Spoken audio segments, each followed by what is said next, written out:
양기초가 이 노자를 철학으로 습격시켰다고 했잖아요.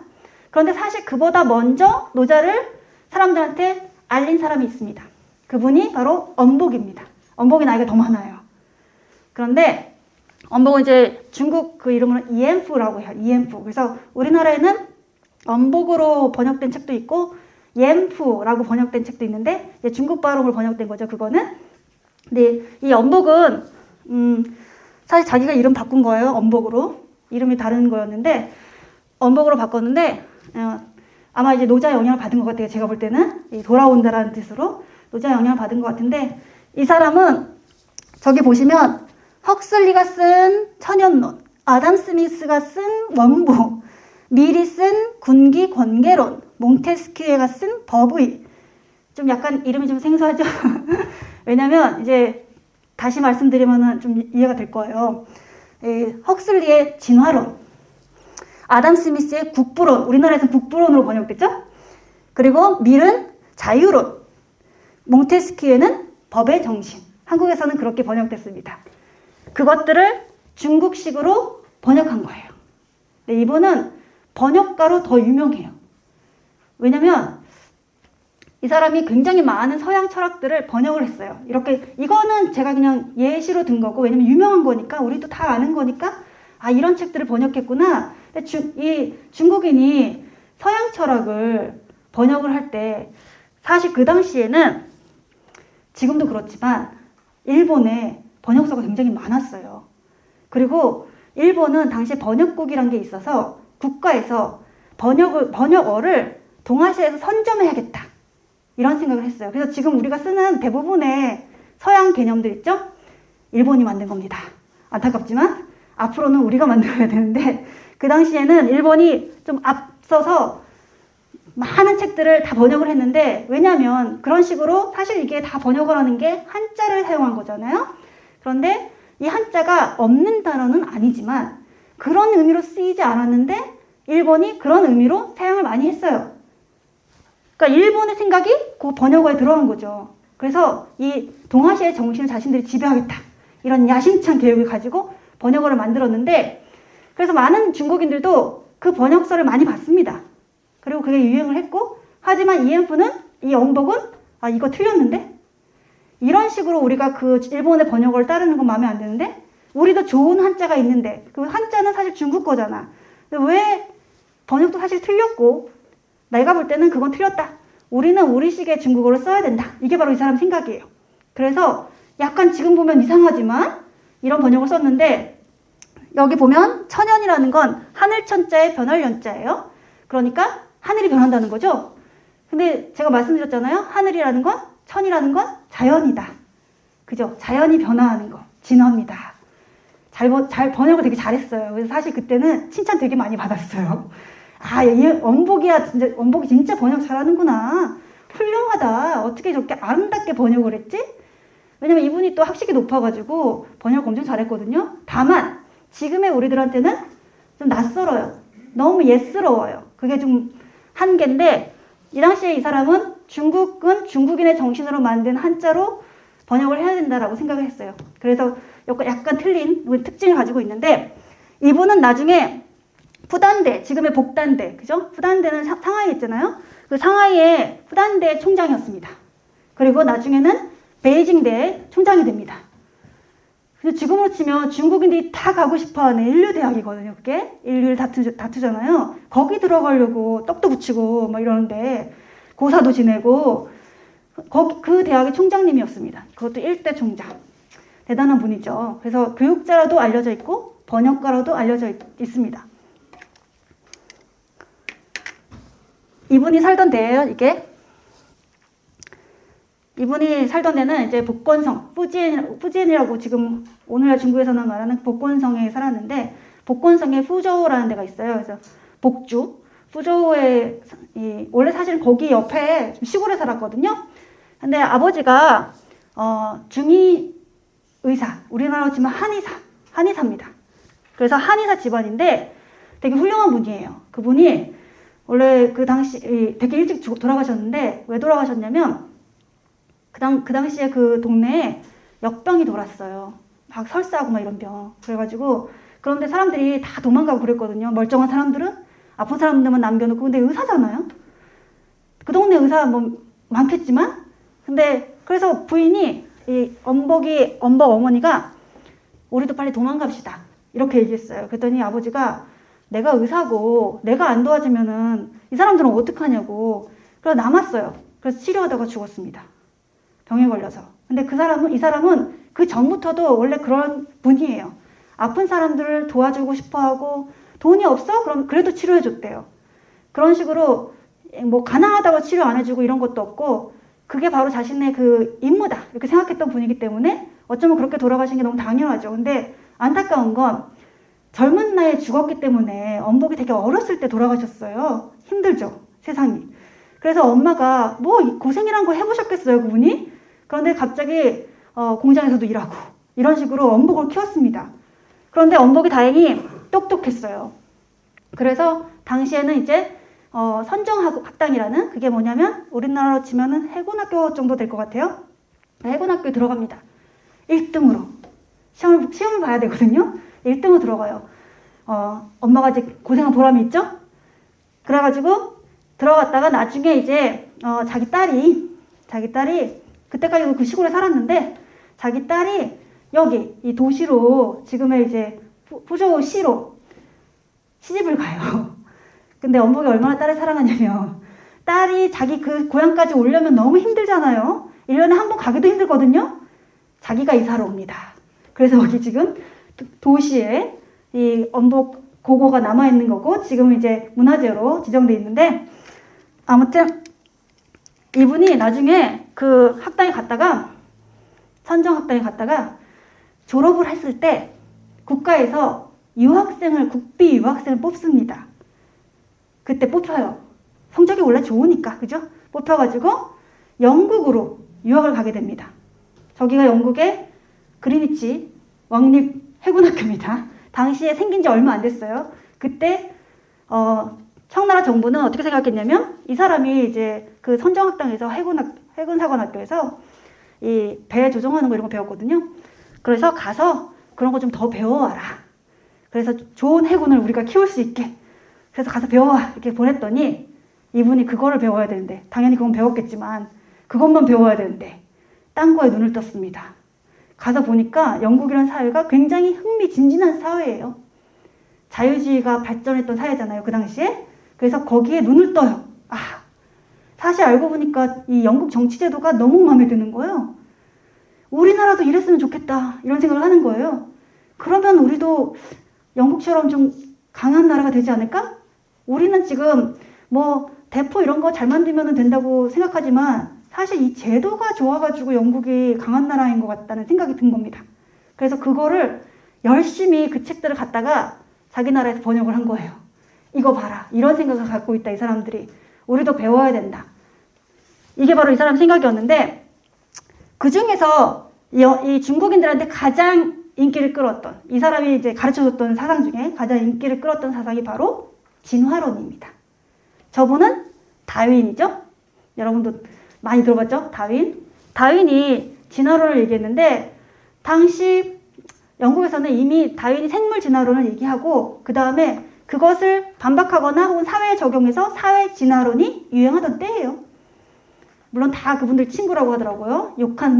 다윈을 욕한 분도 친구고 또 다윈을 계승한 분도 친구고 다윈을 좋아했기 때문에 그렇겠죠? 근데 아무튼 이 다윈의 사상을 딱 2가지로 정리해요, 엄복이. 우리가 그래서 맨날 쓰는 거예요, 지금. 보면 2가지 단어. 물경천택과 적자생존이라는 단어입니다. 네. 물경천택이라는 건 경쟁하는 거죠. 모든 사물은 경쟁을 한다.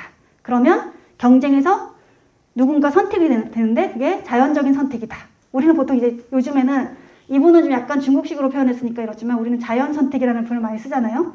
그리고 경쟁과 선택, 이게 키워드가 됐어요, 당시에.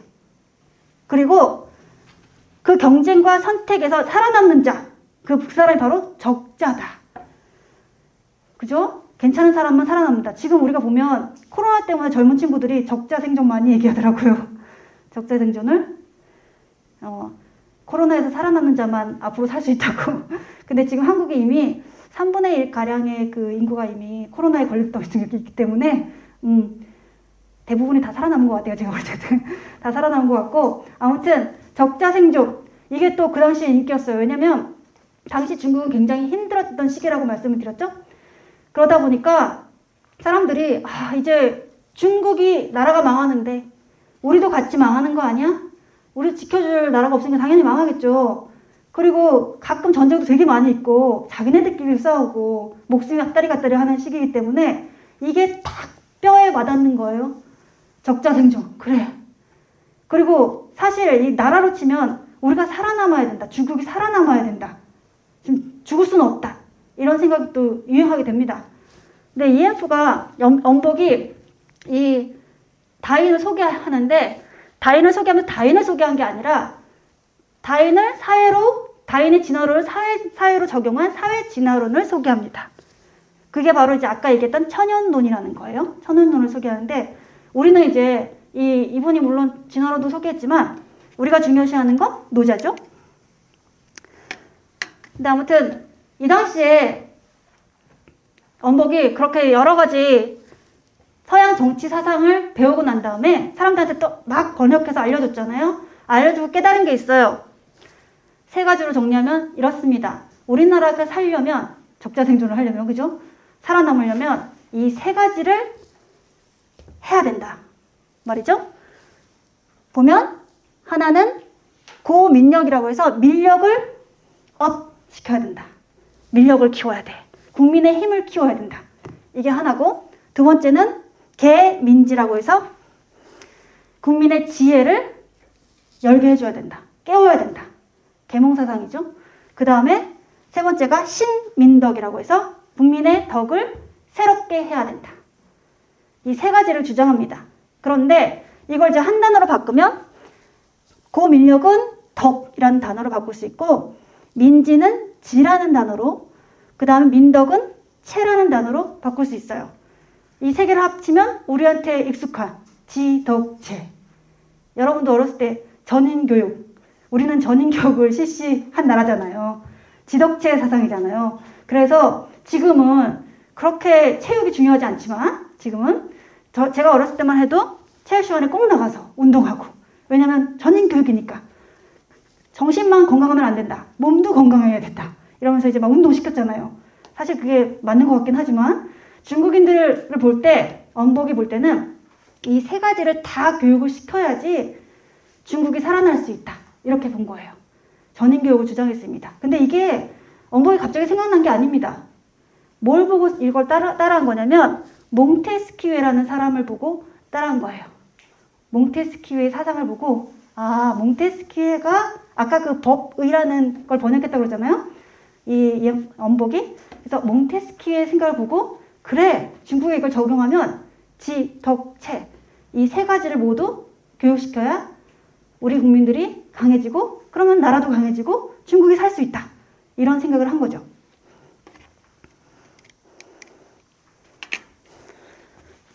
그런데 이렇게 보면은 마치 강한 중국을 꿈꾸는 사람 같잖아요.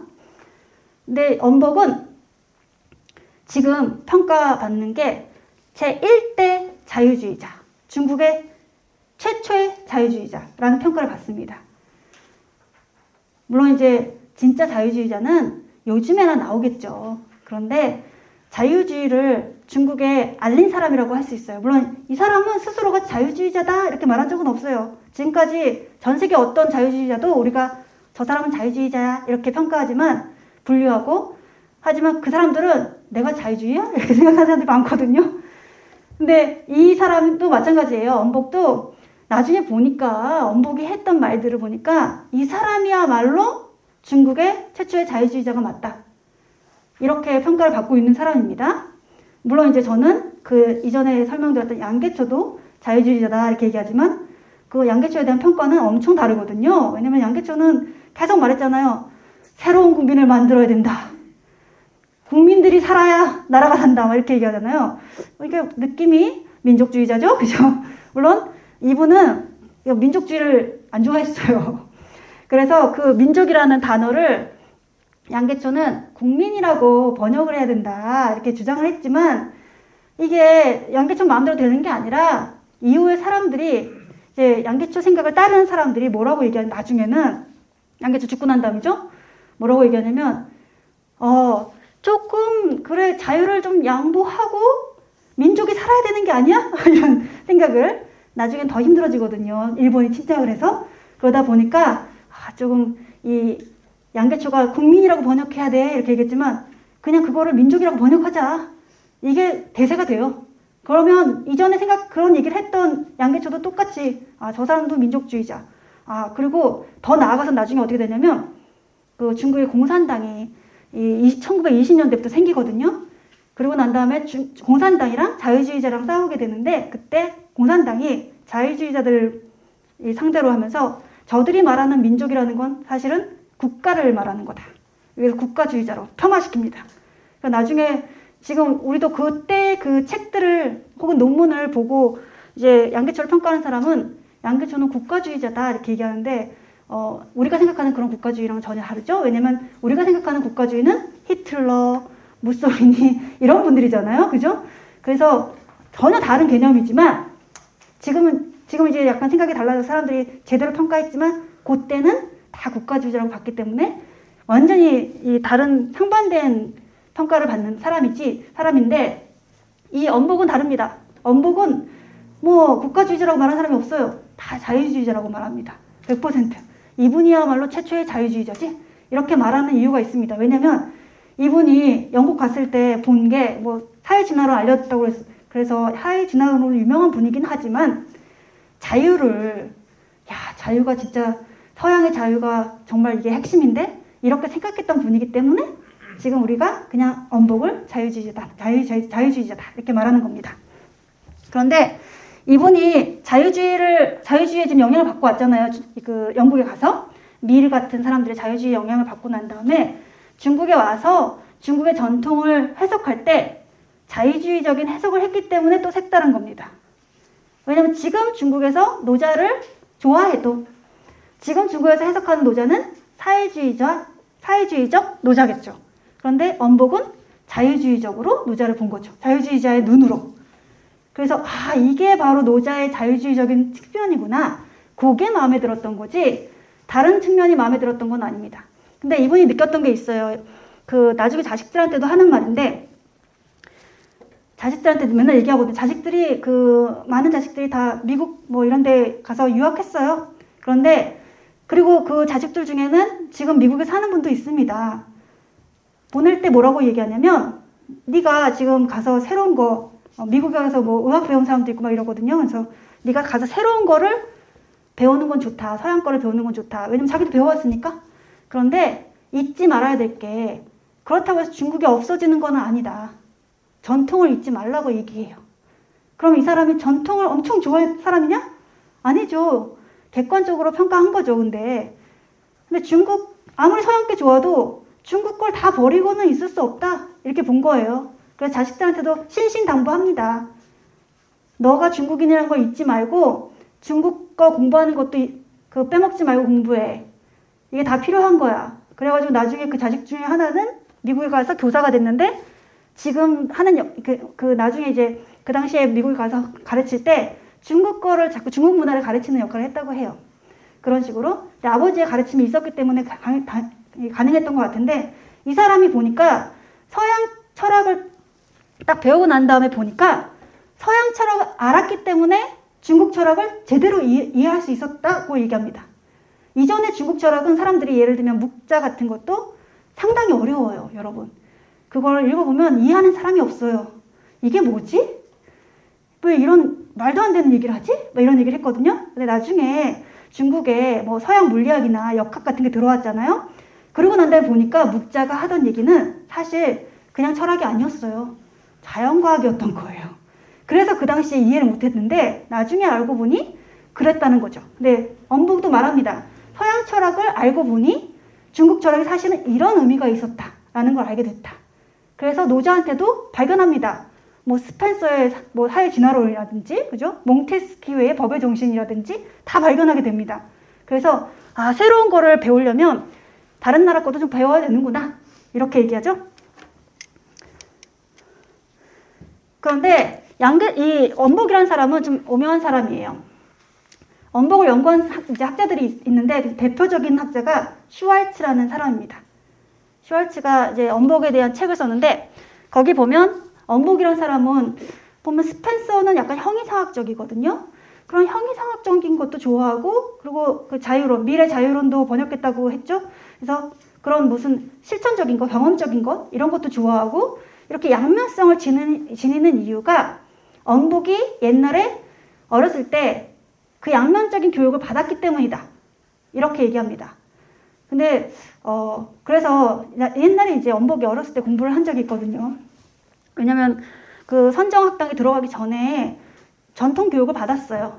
그래서 처음에는 엄복이 아버지가 엄복 공부시키려고 공부를 굉장히 교육을 굉장히 중시했던 분이기 때문에 엄복이 어렸을 때 이제 이 친척 중에 이제 공부를 가르치는 분이 있어서 그분 집에 보내요. 그래서 공부를 배우라고 했더니 얼마 있다가 쫓겨났어요.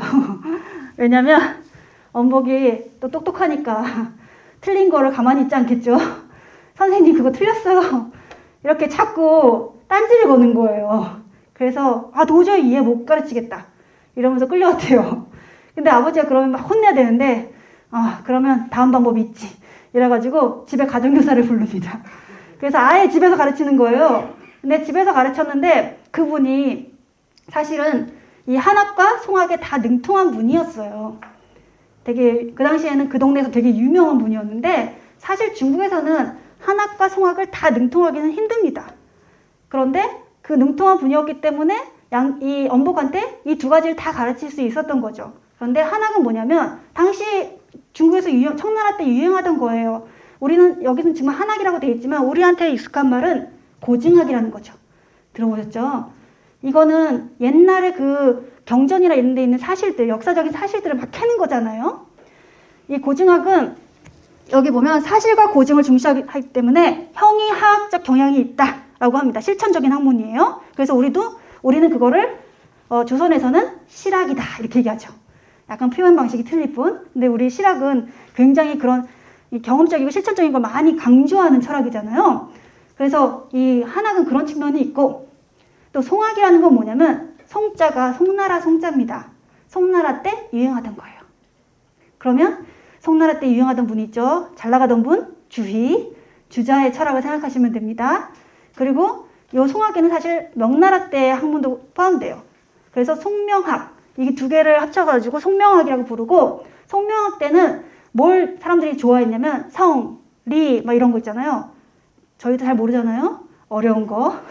그래서 형이상학적이다, 추상적인 것들 이런 것들을 좋아하게 돼요.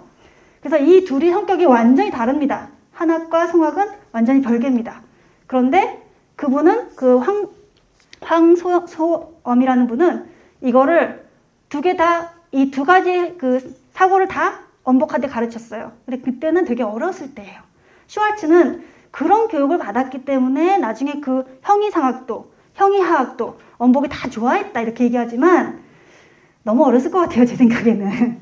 그렇지는 않았을 것 같은데 이 엄복은 진짜 이게 맞다고 생각하면 자기가 생각하기에 맞다고 생각하면 따르던 사람이기 때문에 이게 억지로 가르칠 수 있는 사람은 아니었거든요. 그래서 아마 노자를 좋아했던 것 같은데 그래서 아무튼 이런 두 가지 성향이 다 있어가지고 그렇다고 하지만 이거는 굉장히 유학적인 거잖아요. 근데 이때 좋았던 건 뭐냐면 그래도 어렸을 때 이걸 배웠기 때문에 문장이 굉장히 수려했다는 평가를 받습니다. 글을 엄청 잘 썼어요. 물론 지금 우리가 보면 알아들을 수 없습니다. 문장을 잘 썼다는 얘기는 옛날 고문들을 많이 줄줄줄 읊었다는 얘기겠죠. 양계초도 그런 표현을 똑같은 표현을 쓰는데 양계초도 이 엄복도 똑같은데 우리나라에서 이분 둘의 글을 번역한 이 책이 많지 않아요. 왜 그러냐면 문장이 되게 어려워요. 그래서 물론 양계초는 너무 많이 써서 다 번역하기 힘들고 그리고 이 엄복은 글이 너무 어려워서 번역하기가 힘듭니다. 그런데 이제 지금 슬슬 나오고 있어요. 지금 슬슬 엄복 연구가들이 꽤 지금 한국에 모였기 때문에 슬슬 이제 엄복이 쓴 책들이 하나둘 번역이 되고 있는데 번역이 되고 나면 사람들이 이제 새로운 해석을 배우는 거예요. 솔직히 말하면 지금까지는 없었던 중국식 노자가 아니라 서양 철학과 결합한 노자를 이제 배우게 되는 거죠. 중국적 해석을. 그래서 완전히 새로운 이제 해석을 배우게 되는데, 아무튼 엄복은 그런 분입니다. 이때 이런 걸 두 개 다 배웠기 때문에 말을 되게 어렵게 했고 글을 많이 어렵게 썼다는 거. 하지만 그 당시에는 굉장히 글을 잘 썼다는 평가를 받았습니다. 그래서 그 번역어도 이 사람의 이제 주장은 뭐냐면, 번역을 하려면 제대로 번역하고 사람들이 사실을 왜곡하지 말고 그대로 번역하고 그 대신 아름답게 번역해야 된다. 이게 이 사람의 원칙이에요. 그냥 내용만 전달하는 그런 투박한 그 번역은 틀렸다. 아름답게 번역해야 된다. 그래서 사람들한테 높은 평가를 받는 약간 문학적인 번역이죠. 근데 이렇게 얘기하면 제가 슈왈츠의 평가가 틀렸다 이렇게 얘기하는 이유가 뭐냐면, 그러면 엄복이 엄청 유학을 좋아해야 되거든요. 그런데 아닙니다. 엄복은 유학을 엄청 비판했어요. 물론 이제 제가 양계초 얘기할 때도 얘기했지만 선진 유학을 비판한 건 아닙니다. 공자나 맹자를 비판한 건 아니고 송명 유학을 비판했죠. 아까 이제 한학과 송학을 얘기했는데 송학을 비판한 거죠. 그런데 여기 보면 뭐라고 비판했냐면 두 가지, 딱 두 마디로 잘라서 얘기해요. 하나는 무용, 쓸모없는 거. 우리도 그런 얘기 많이 하잖아요. 아니 이게 현실이랑 아무 관계가 없는데 왜 이런 얘기에 지금 집착하는 거야? 이런 얘기 많이 하죠? 쓸모없다. 그 다음에 두 번째, 무실. 실질적인 내용이 없어. 왜냐면 추상적이니까요. 리라든지 성이라든지 이런 건 눈에 보이는 게 아닙니다. 알 수도 없어요. 그래서 사실은 자기네들끼리도 되게 힘든 게, 유학자들끼리도 주자의 유학을 비판하면서 나온 게 나중에 명나라 때 왕양명이라는 사람이잖아요. 그 사람이, 주자가 그랬거든요. 이 세상의 모든 거에는 리가 있다. 물론 이제 뭐 다 알고 나면 그거 아무것도 아니긴 하지만 그때 어린 마음에 뭐야? 이 세상의 모든 거에 리가 있어? 나도 알아내고 말겠어. 이제 막 열이 넘쳤죠. 그래가지고 그 친구가 자기가 사랑하는 게 뭐냐면 대나무예요. 대나무를 엄청 좋아했어요. 어린 나이에. 그래서 이 대나무에도 그럼 리가 있나? 내가 이 대나무의 리를 알아내겠어. 그래서 밥도 안 먹고 대나무를 막 노려봤어요. 밥 안 먹으면 어떻게 되죠? 쓰러지죠. 쓰러졌습니다. 그래가지고 맨날 며칠 알아 누웠어요. 주자가 말하던 거 사실 틀렸다. 왕양명이 그래요. 그런 식으로 알아내는 게 아니야. 나중에 근데 왕양명은 다른 해법을 찾았습니다. 왜냐면 그렇게 아팠을 때 막 그 정신이 오락가락 하는데 보니까 할머니가 그냥 밤낮으로 자기 간호하는 거예요. 쉬지도 않고. 손자가 너무 이쁘죠, 솔직히. 그죠? 근데 옛날에 아프면은 목숨이 왔다리 갔다리 하잖아요. 얼마나 마음이 안타까우셨겠어요. 그래서 잠도 안 자고 그 손자 옆에 붙어서 머리 닦아주고 밥 먹여주고 계속 그러고 계신 거예요. 근데 이 왕양명이 아파서 막 정신이 없는 와중에도 할머니가 너무 고마운 거예요. 우리 할머니 최고다. 할머니가 날 사랑하는구나. 그러면은 어떤 마음이 들어요? 나도 보답하고 싶다. 그죠? 그래서 이 왕양명 깨어났을 때 느낀 거예요. 사실 그거 효잖아요. 리거든요, 사실은. 그 리가 사실은 바깥에 있다고 생각해서 막 대나무 막 열심히 봤는데 아니 내 마음속에 있었네. 그럼 되게 쉬운 거잖아. 그냥 내 마음만 잘 살피면 되는 거였네. 그때 알고 주자 왜 이렇게 맨날 어렵게 얘기했던 거야? 그래서 막 비판하거든요. 자기들도 비판하는데 그렇게 유학이 어려웠기 때문에 되게 비판을 하거든요. 근데 아무튼 이 이후에 많은 이제 그 중국의 새로운 지식인들이 이 청나라 말기에 세상 바꿔보겠다라고 생각했던 지식인들은 다 하나같이 생각한 게, 그래, 송나라, 명나라 때 그 유학 정말 너무 어려워. 사실 그게 너무 쓸모없는 거야. 엄복적으로 생각했어요. 그렇지, 쓸모없고 내용도 없는 거야. 이렇게 생각했습니다. 그리고 특히 엄복이 비판했던 건 뭐냐면 탈거문이라는 겁니다. 탈거문. 이게 왜 나오냐면 옛날에 중국에서는 관리가 되려면 시험을 봐야 되잖아요. 과거라는. 근데 과거 시험에 어떤 문제가 나왔을까? 지금 우리는 뭐 수학도 배워야 되고 영어도 배워야 되고 국어도 배워야 되지만 그 당시에는 육아 경전을 배워야 되고 일단은, 그리고 육아 경전을 그냥 달달달 외워서 되는 게 아니라 그 육아 경전에 대한 해석서를 봐야 됩니다. 누가 썼을까요? 주의가 썼죠. 근데 주의 아까 그분 되게 어려운 분이라고 했죠. 그래가지고 주의의 해석서를 달달달 또 외워요. 그리고 팔고문이라는 건 뭐냐면 8개의 이제 문장인데 대꾸를 두 개씩 이렇게 대꾸를 이뤄서 답을 써야 돼요. 근데 사실 이게 되게 어렵습니다. 또 리듬도 맞춰야 되고 중국은 또 성조도 있고 리듬도 맞춰야 되거든요. 그래서 그걸 잘 맞추기가 쉽지가 않고 거기에 내 독창적인 생각을 넣으면 안 되고 주의나 공자나 맹자 같은 그런 분들의 옛 성인의 생각을 거기에 반영을 해야 돼요. 그분들의 목소리로 제 답을 써야 됩니다. 그런데 똑같이 쓰면 안 되겠죠. 그게 또 어려운 거예요. 그래서 그걸 잘 쓰기가 쉽지 않은데 그 팔고문 그렇게 어렵게 해가지고 써가지고 시험을 봐야 관리가 될 수 있는데 이거 뭐가 문제가 있는 거 아니야? 이런 생각을 한 거죠. 지금 원복이. 사실 그건 원복이 볼 때는 쓸모없는 학문인데 그걸 열심히 달달 외워가지고 관리가 된다니. 그리고 그런 사람들이 정말 아무것도 실속은 없는 내용만 배워서 관리가 된 사람들이 정치를 하니 이게 제대로 될 리가 있나? 이렇게 생각을 한 거죠. 그러면서 비판을 하는데 정말 적나라해요. 보면 첫 번째, 이 팔고문이 뭐가 잘못이냐? 지혜를 억압한다. 당연하죠. 왜냐면 외워서 써야 되니까. 지금도 우리가 학생들이 이제 불만이 뭡니까? 왜 자꾸 외우라고 그래? 그죠? 생각을 하게 만들어야 되는데 그래서 이게 습관이 되잖아요. 벌써 초등학교 때부터 중학교, 고등학교 12년을 외우기만 했거든요. 그리고 이제 대학에 와요. 그러면 제가 시험 문제를 냅니다. 뭐뭐를 예를 들면 노자의 무의사상을 논하라. 그리고 난 다음에 꼭 플러스. 그리고 그에 대한 자신의 생각을 밝혀라. 그러면 학생들이 제일 어려워하는 게 뭔지 아세요? 무의는 잘 써요. 달달달 외웠기 때문에 외우는 건 정말 짱이거든요. 한 페이지 쫙 써내려갑니다. 그리고 난 다음에 자신의 생각을 밝혀라. 이거에 굉장히 힘들어해요. 내 생각은 뭐지? 난 어떻게 생각해야 되는 거지? 그래서 그 친구들이 거기다 답을 쓰는 게 뭐냐면 많은 친구들이 수업 시간에 교수님이 얘기했던 거 자기 생각이 아니에요. 그건 제 생각이죠. 근데 그걸 자꾸 자기 생각으로 말하라 이렇게 얘기했지만 힘든 거예요. 마찬가지죠. 옛날에도 달달달 외워서 쓰면 물론 많이 아는 것 같고 되게 유식해 보이지만 이게 응용이 안 되잖아요. 그래서 지금 원복이 말합니다. 이거 지혜를 억압하는 거야. 풀어줘야 돼. 근데 팔고문이 사람들 생각을 옥죄고 있어. 그 다음 두 번째, 마음을 어지럽힌다. 그렇죠. 세상이 이해할 수가 없거든요. 이게 뭐 이해가 되는 말이면 괜찮은데, 그죠? 당연히 어지럽죠. 그 다음에 세 번째, 하는 일 없이 빈둥거리게 한다. 이것만 외우면 되니까. 다른 거 별로 할 일 없고 그냥 저도 옛날에 많이 했거든요.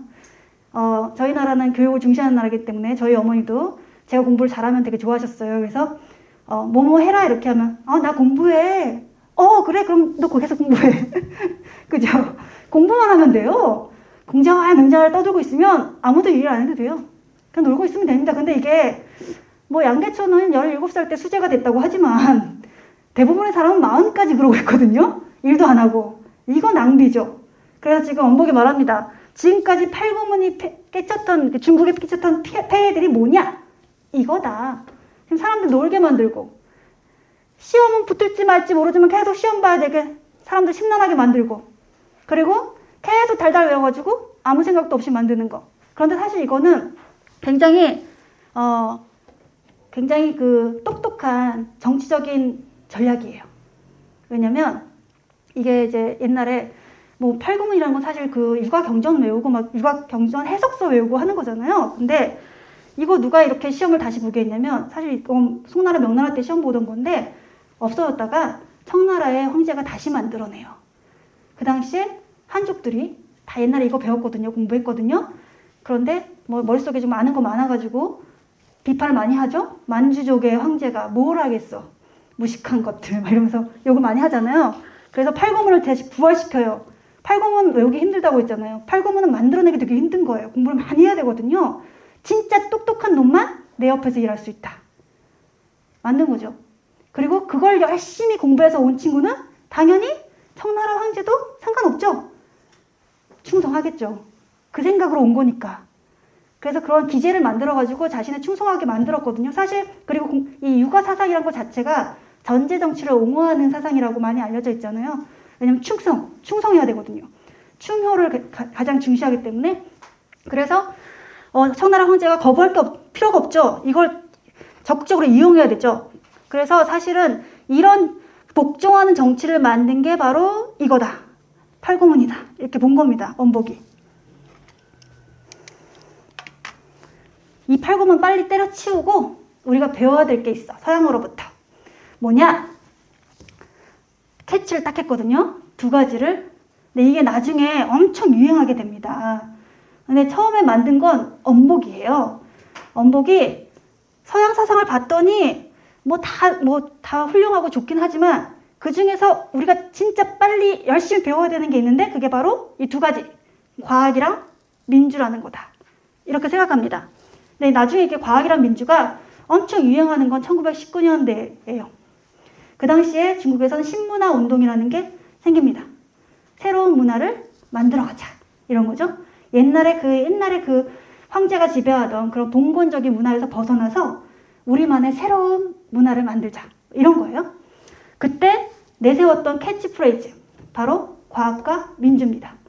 왜냐면 그 친구들이 이제 그 당시에 신문화 운동을 이끌었던 친구들이 생각할 때 중국과의 전통은 좀 문제가 많아. 걔네는 버리고 서양에서 좋은 거를 배워야 되는데 그게 바로 과학이랑 민주야. 그리고 중국에 없던 게 뭐냐? 바로 과학이랑 민주다. 왜냐면 우리나라는 과학이라는 게 없었고 그리고 민주적이지도 않았잖아. 이거 두 개를 배워야지 서양을 따라갈 수 있다. 이렇게 생각한 거죠. 그래서 그때는 전반서화라고 해서 전반이 뭐냐면 다 몽땅 서화, 서구화를 하자. 그래서 완전히 다 서구 거를 배우자. 이게 유행했어요. 중국 전통은 다 버려버려. 쓸모없는 거니까. 그리고 서구를 배워야 된다. 얘기합니다. 근데 그때 썼던 캐치프레이즈가 바로 원복이 만들었던 거죠. 과학과 민주. 나중에 이게 이제 의인화돼요. 사람이 됩니다. 과학은 사이언스잖아요. 그래서 중국의 발음이 있어요. 싸이라는 발음. 이 색이라는 한자인데 싸이 선생님.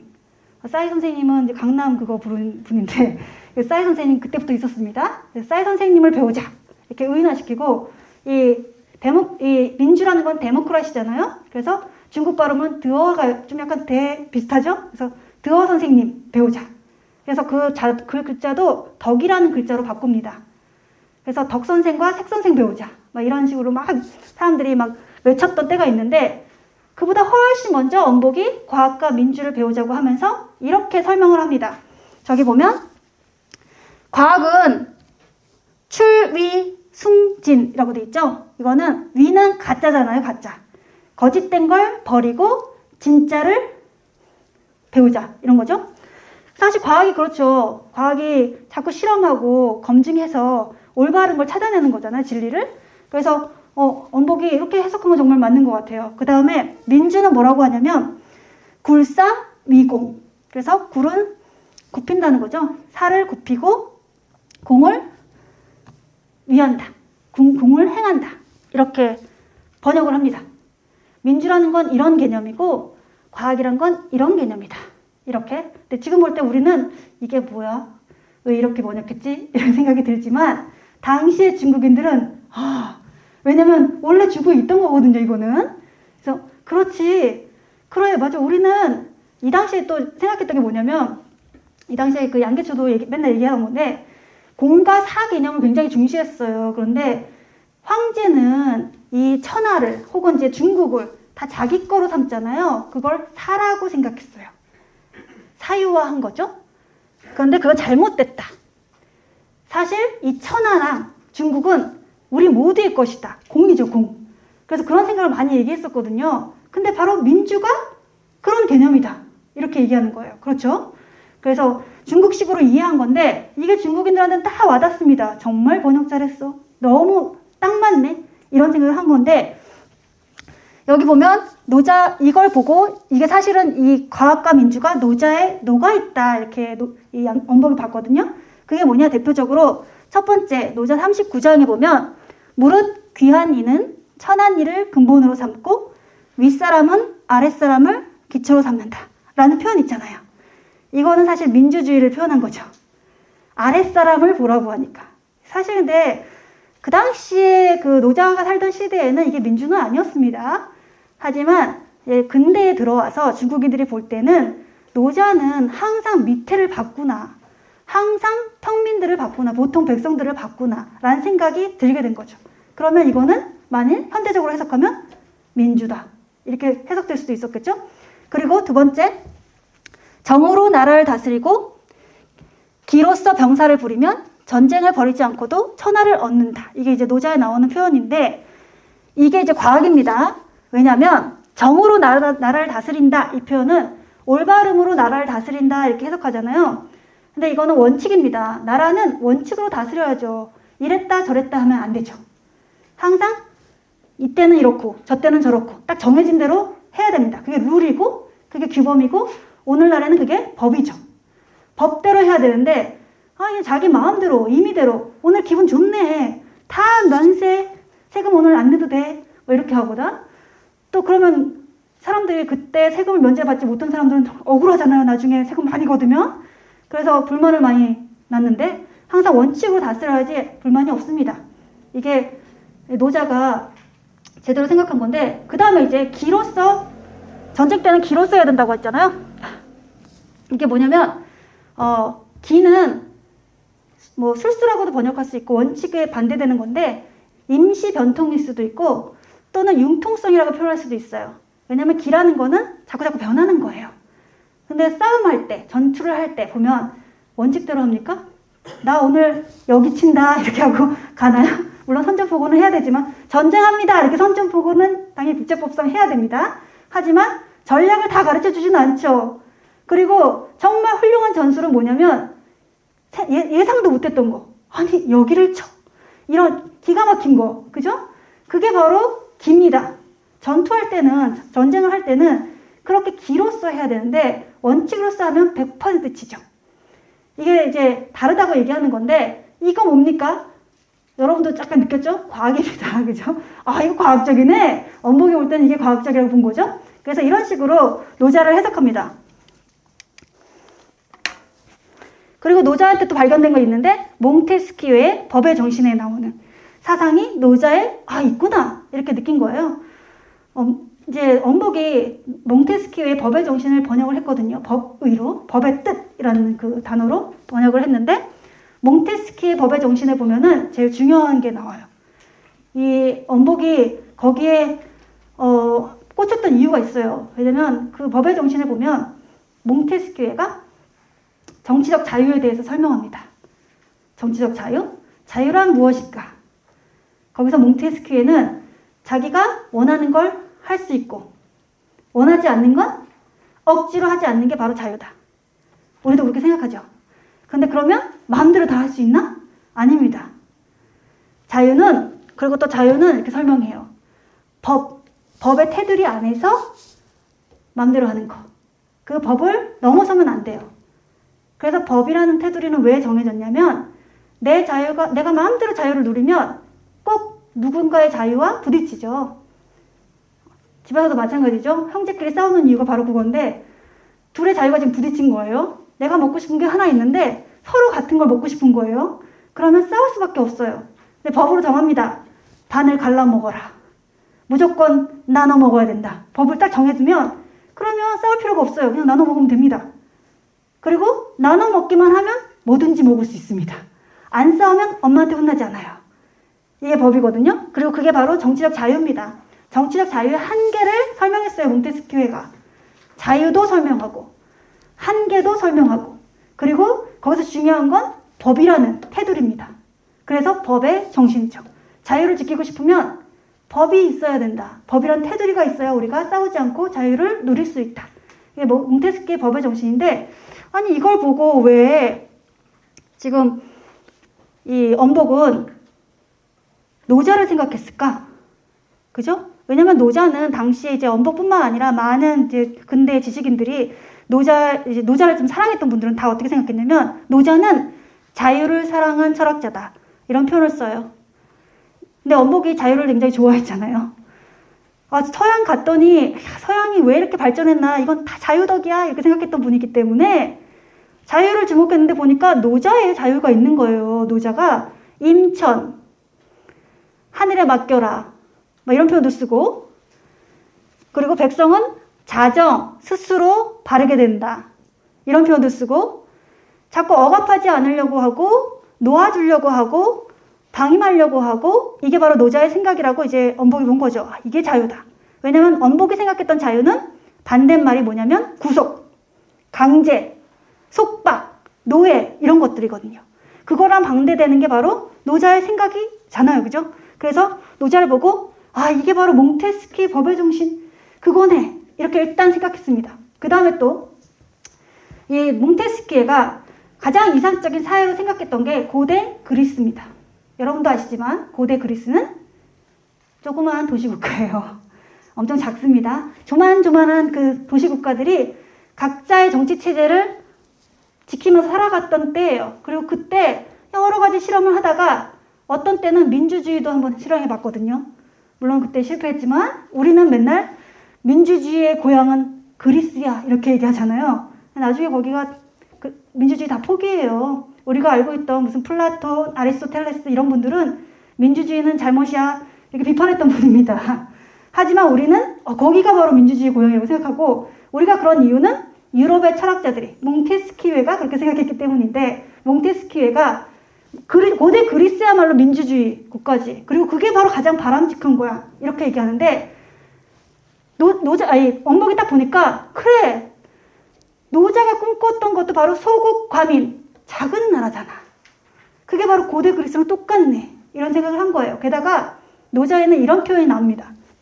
여기 보면 노자 80장에 노자가 꿈꾸는 세상이 나오거든요. 배와 마차가 있지만 탈 필요가 없고 갑옷과 무기가 있지만 쓸 일이 없고 사람들로 하여금 그것을 기록하게 한다. 그냥 이것만 우리나라는 이래 쓰라고만 하는 거예요. 역사를 남기는 거죠. 그 다음에 음식은 맛있게 하고 옷은 아름답게 하고 잠자리는 편안하고 풍속은 즐겁다. 이웃나라를 바라보고 닭과 개가 짖는 소리를 듣지만 죽을 때까지 왕래하지 않는다. 이런 좀 약간 알쏭달쏭한 말을 하는데 이제 풀어보면 이렇습니다. 일단 배와 마차라는 건 뭐냐면 당시에 배와 마차를 타고 다른 나라에 갈 일은 전쟁입니다. 그러면 한마디로 전쟁이 없다라는 거예요. 다른 나라는 전쟁할 일이 없는 시대예요. 지금 이게. 그러면 어떻게 돼요? 갑옷과 무기가 쓸 일이 없죠. 전쟁 안 할 건데. 그러면 사람들이 할 일이 없죠. 지금 우리나라 젊은이들이 가장 힘들어하는 게 2년간 군대 가는 거잖아요. 너무 불쌍해요. 그죠? 근데 또 갔다 오면 대접을 좀 해줘야 되는데 대접도 안 해주잖아요. 안타까운 일인데 전쟁이 아예 없으면 얼마나 좋겠어요. 그리고 전쟁이라는 건 항상 사회를 후퇴시킵니다. 전쟁 때 들어가는 비용도 많지만 사람도 많이 죽고 사회가 그냥 다 초토화돼요. 그러다 보면 한 10년, 20년은 항상 후퇴합니다. 그럼 그런 와중에 다시 또 건설을 해야 되니까 그러면 너무 힘이 들다 보니까 무슨 문화나 이런 거 생각할 틈이 없어요. 전쟁이 많았던 시절에는 문화가 발전하기 힘듭니다. 그런데 항상 문화가 발전했던 시기는 전쟁이 다 끝나고 난 다음이에요.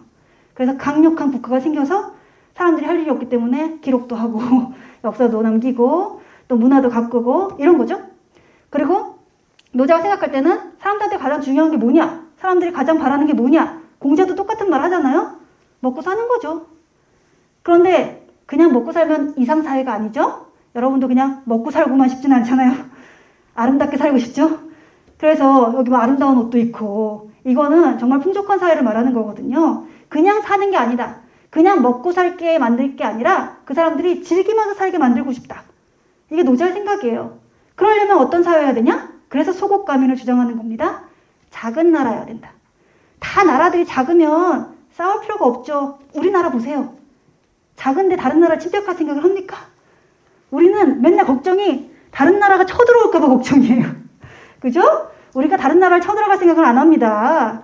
노자 생각이 그런 거예요. 그냥 작은 나라, 다 이렇게 조만조만한 나라들이 모여 있으면 뭔가 싸울 일이 있어도 싸우지 않고 서로 의논하면서 내가 너한테 불만이 있어. 말로 좀 해보자. 그러면 거기서도 난 사실 이게 불만인데 응? 이러면서 서로 얘기해서 해결하고 얼마나 좋아요. 그러면 어떻게 되냐면 여기서 보면 약간 좀 이게 이상하다고 사람들은 생각을 하는데 이웃 나라를 바라보고 닭과 개가 짖는데 이거는 무슨 표현이냐면 옆에 나라가 굉장히 가깝다는 표현합니다. 우리도 보면 한팔선에서 이렇게 북한 보이잖아요. 그러면 다 들린대요. 거기서 막 선전하거든요. 우리도 선전하고 거기도 선전하고. 그럼 우리가 다 듣고 있거든요. 거기서도 다 듣고 있대요. 그래서 정말 가까운 거예요. 근데 개가 짖는 소리가 들릴 정도면 진짜 가까운 거죠. 가까우면 어떻게 돼요? 싸웁니다. 원래 가까이 있으면 집에서도 보면 싸우죠. 약간 거리를 둬야 되는데 이게 사실 가까운데도 안 싸운다는 걸 표현하는 거예요. 엄청 가까워서 개 짖는 소리가 들리는데도 안 싸운다. 작은 나라니까. 그리고 그냥 작은 나라면 싸울 수 있습니다. 솔직히. 왜? 사람이 많으면. 사람이 많으면 어떻게 돼요? 먹을 게 없기 때문에 다른 나라를 쳐들어가야 됩니다. 그런데 사람도 적어야 돼요. 그래서 노자가 생각했던 이상사회는 나라도 작고 사람도 적은 거. 인구도 적고 규모도 작은 나라. 이게 노자가 생각했던 이상사회고 몽테스키웨도 그런 말을 합니다. 고대 그리스의 그 도시국가는 작은 규모잖아요. 지금 생각하면 엄청 작은 나라죠. 나라라고 할 수도 없는 도시국가라는 의미는 그냥 도시라는 거예요. 그냥 여기 전주가 그냥 나라인 거예요. 그런데 그런 나라들이 옆에 있는 나라랑 싸우겠어요? 안 싸우죠. 왜냐면 사람 죽으면 우리는 일할 사람이 없거든요. 그래서 그냥 참기로 합니다. 이게 바로 노자가 생각하는 이상사회인데 몽테스키에가 보니까 자기가 읽어보니까 법의 정신에서 말하는 그 생각이 노자가 말하는 거랑 똑같네. 이런 생각을 합니다. 그리고 이제 자신의 표현을 하는데 노자의 이상사회를 엄복이 이렇게 정리를 해요. 세 글자로. 안, 평, 태 이렇게. 거꾸로 하면 태평안입니다. 태평한 사회죠. 사실 뜻도 태평한 사회 맞습니다. 안은 편안하다는 뜻이잖아요. 근데 이거를 이 엄복이 뭐라고 해석하냐면 노자가 말하는 편안한 세상이란 자유로운 세상이다. 맞죠? 마음대로 할 수 있어야지 편안하거든요. 뭔가 못하게 하면 불편하거든요. 그 다음에 평. 노자가 말하는 평한 세상은 평등한 세상이다. 그리고 태. 태는 클 태잖아요. 크다는 거는 노자가 절대 큰 규모의 나라를 원하는 게 아니라고 말씀드렸잖아요. 그게 아니라 사람이 모여 살면 여하튼 수는 많아집니다. 그래서 합군. 이건 현대어로 바꾸면 사회입니다. 사회. 그래서 자유롭고 평등한 사회. 이게 바로 노자가 꿈꾸는 이상사회다. 엄복이 봅니다. 근데 다 사용한 개념들이 뭐냐면 이 엄복은 약간 중국적인 표현을 좋아한다고 했잖아요. 그래서 합군이라는 표현을 썼지만 우리는 사회라는 용어를 쓴다고 했죠. 그래서 사실은 이 용어들이 다 서양의 정치 개념들입니다. 자유, 평등, 사회. 그러니까 노자가 서양 정치 개념을 얘기한 거잖아요. 그리고 그걸 꿈꿨다는 거잖아요. 지금 엄복이 볼 때는.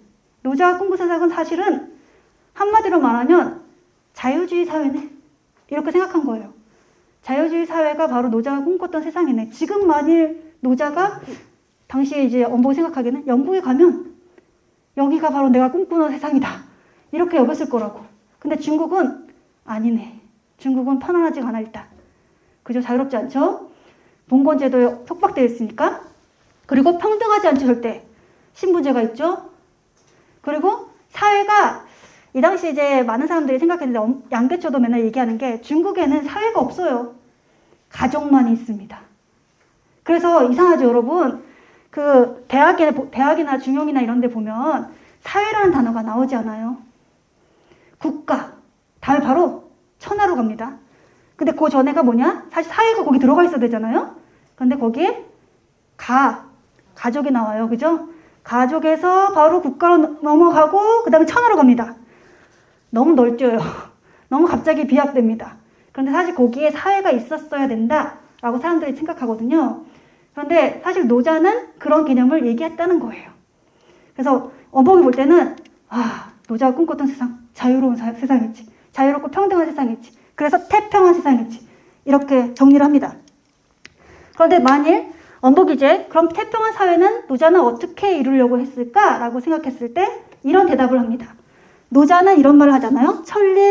이거는 노자가 사실 한 말은 아닌데 노자는 무슨 임천이라든지 자연이라는 말을 썼으니까. 근데 이제 나중에 그거를 장자가 번역을 할 때, 장자가 설명을 할 때 이 의호 천리라는 표현을 쓰거든요. 이거 풀이하면 천리에 따라 따라서 살아야 된다라는 표현입니다. 근데 천리라는 건 무슨 유학에서 말하는 그런 천리가 아니고요.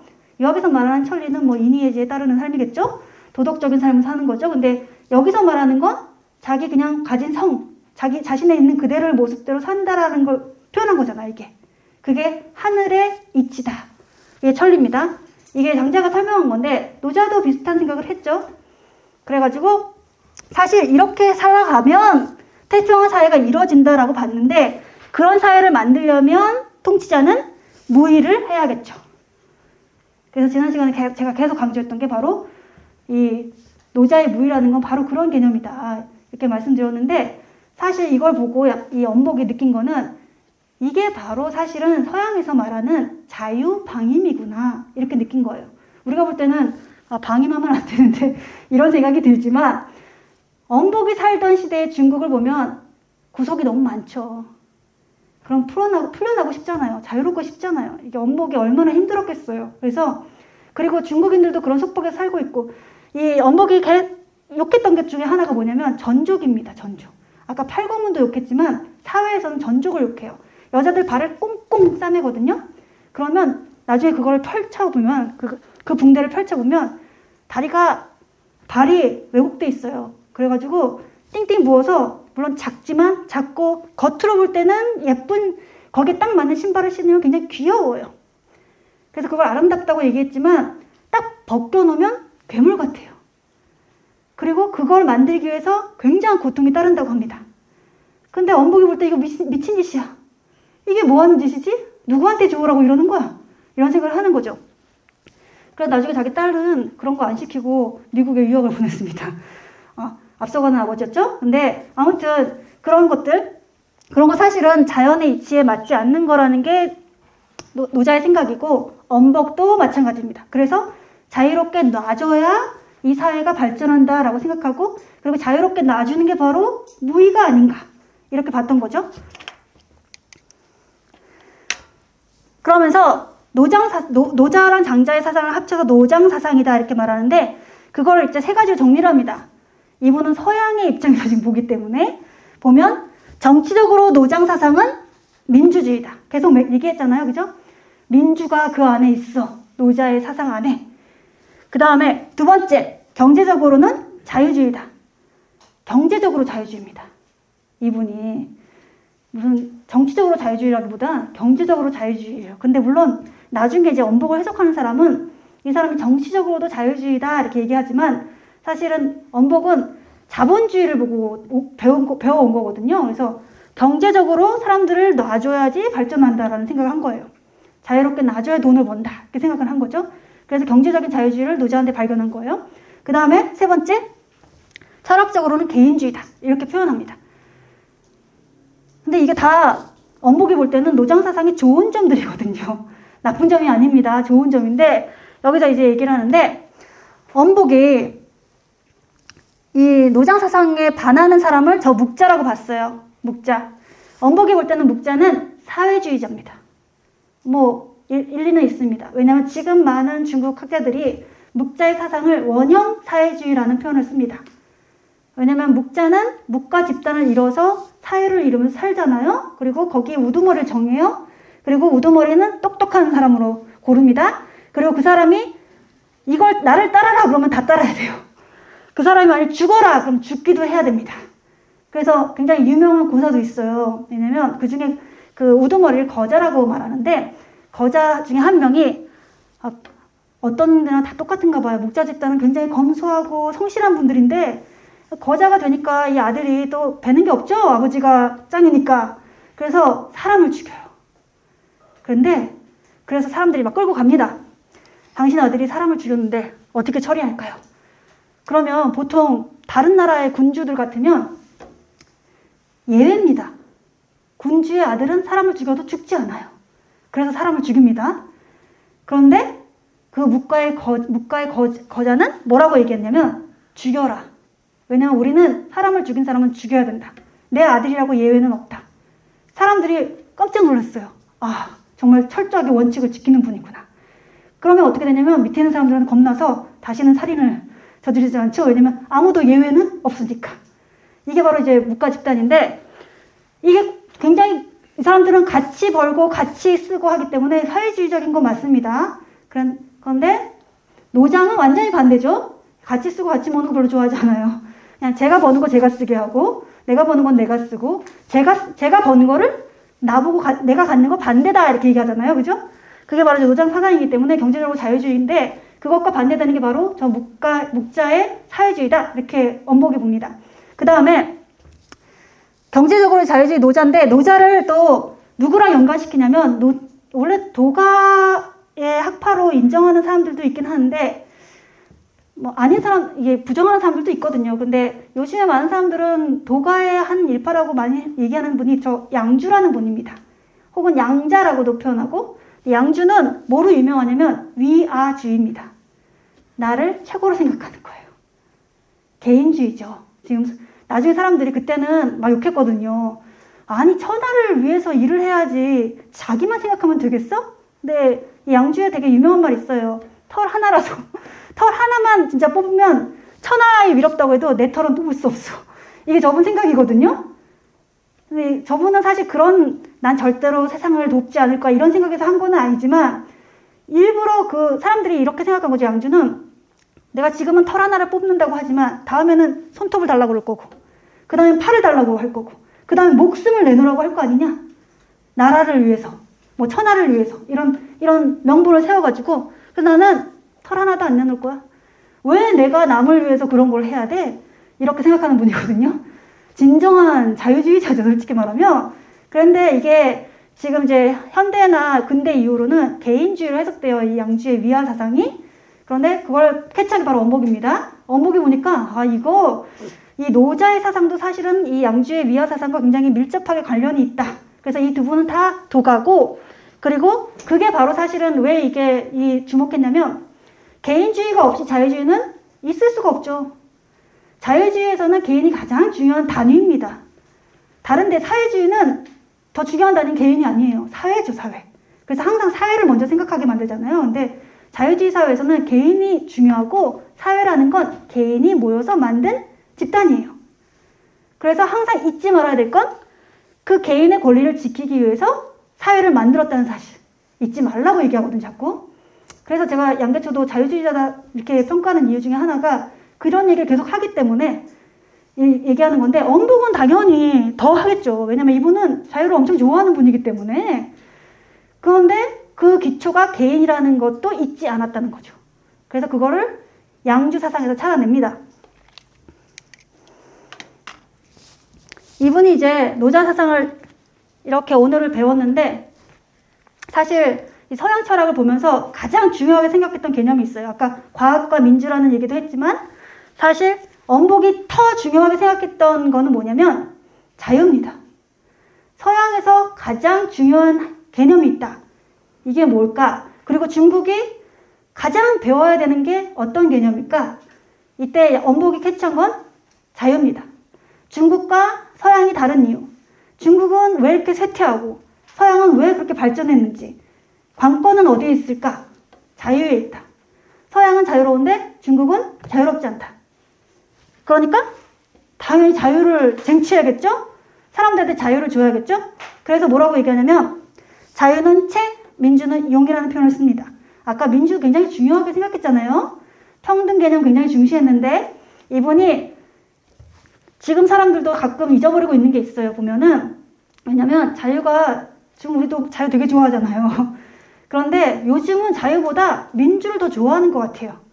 근데 사실 민주라는 건 형식이고 절차인데 사람들이 이제 그걸 너무 신봉하게 된 거죠. 민주만 하면 모든 게 다 해결되는 것처럼 생각하는데 아니 그게 아니라 민주를 통해서 자유를 얻고 싶은 거예요. 얼마나 자유를 많이 확보할 수 있는지. 근데 그 방법이 사실은 다른 방법은 많이 해봤는데 힘들고 민주가 그래도 가장 낫다.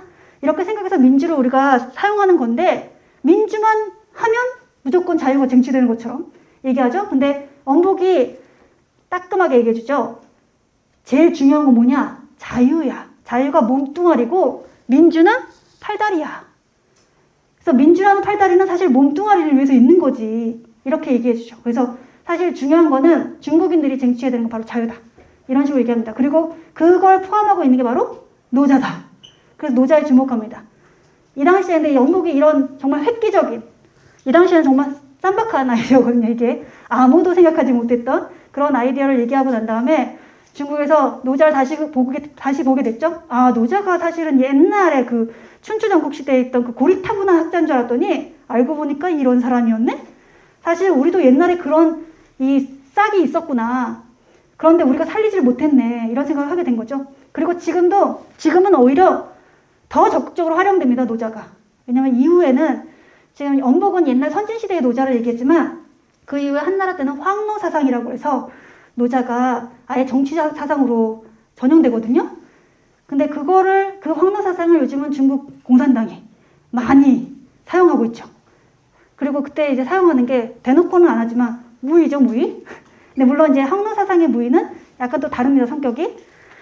아무튼 오늘은 여기까지 하겠습니다. 고생하셨어요. 네.